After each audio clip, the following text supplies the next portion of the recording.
What's up guys mga katropa? Kumusta po muli kayo dyan? Maasa ako na masaya kayo sa araw na to kasi sa bawat paggising natin, yun po yung pinaka nagbibigay sa atin ng kaligayahan kasi nga po tayo'y humihinga pa at nandito pa rin sa ibabaw ng mundo na mamumuhay para harapin ang panibagong araw.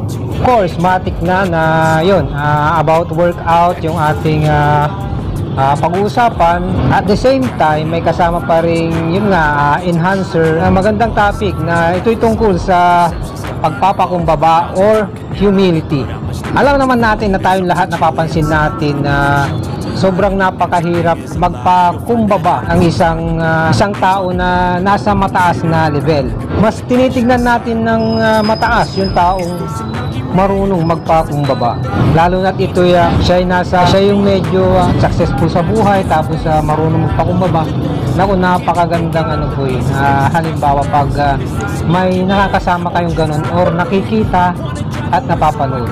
Sabi nga sa Bible, kung sino yung nagpapakababa ay tataas at kung sino yung nagmamataas ay ibababa. To a place where I felt at home. Take me back to a day when we weren't alone. Take me back to an age when the world felt small. Mas nagbibigay ng kapayapaan po yung pagiging magaling magpakumbaba na tao. Ang may re-reflect ko naman tungkol sa fitness or pag-gym, tungkol po sa ating topic na humility ay yung, for example, bumubuhat ka ng barbell. Yung pababa nun, yun ang mas nagbibigay ng benepisyo sa ating muscle na mas magpatuloy yung paglaki kumpara dun sa pataas. Pagpababa, mas merong magandang kalalabasan. Kumbaga ganun din po yung sa humility. Pag nagpapakumbaba ka, mas nagiging mabunga ay yung buhay. Unlike na nagpapataas, mas lalong magpo-fall down.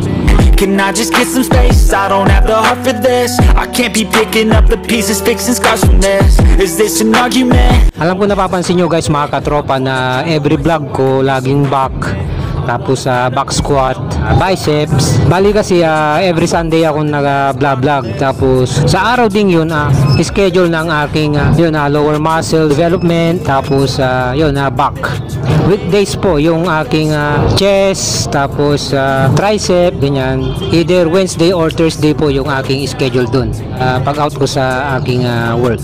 Kuminsan din sa gym meron yung tipong pag hindi mo alam yung isang program na yung ginagawa tapos yun nga may magtuturo sa iyo, ikaw na tinuturuan, mas pinagpipilitan mo pa rin yung iyong gusto. Yun po yung isa sa mahirap na sitwasyon dito sa gym, yung may nagtuturo sa iyo tapos yung concern siya kasi nga po mali yung form na ginagawa tapos tinuturuan ka niya, nami-misinterpret mo pa yun, pinagpipilitan mo yung iyong ginagawa na kung tutusin ay mali pala. Pero mas maganda sariling research mo pa rin yung gawin mo para maiwasan yung ganun na syempre kadalasan dito kasi sa gym pag merong maling ginagawa, lalo yung mga ang nag-gym yung may bago tapos meron yung advanced training na tulungan nila yun, sasabihan nila na ganito yung tamang form.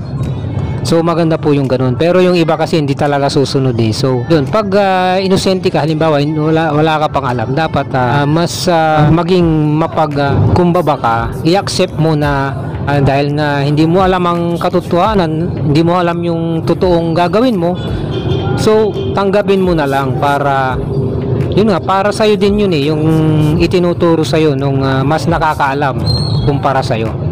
Kesa mag-react ka na sabihin mong nagmamagaling yung isa. Pero kung talagang kumbaga kung talagang susiriin mo, ay sila yung mas may nalalaman kumpara sa'yo na bagito pa lamang. Sa akin nga, nagtatanong-tanong pa rin ako sa mga coaches kasi patuloy pa rin yung aking pagre-research. Tapos sa ganung paraan pa rin patuloy pa rin yung aking pagre-research, asking some questions about fitness sa isang coach na kakilala ko. Mas maganda pa rin yung nagtatanong ka at huwag kang mahiyang magtanong. Kasi pag lagi ka nagmamarunong, baka yun pa yung dahilan para hindi ka kumbaga mag-improve sa iyong goal.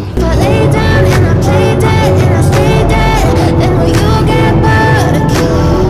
if I play dead, will you regret everything that you did, that you said?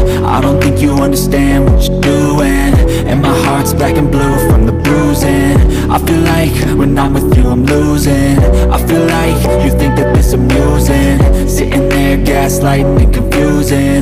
Was it me? Is it me? Am I deluded? I'm the one who's always sorry, the conclusion. Even though I offer all of the solutions, I wish you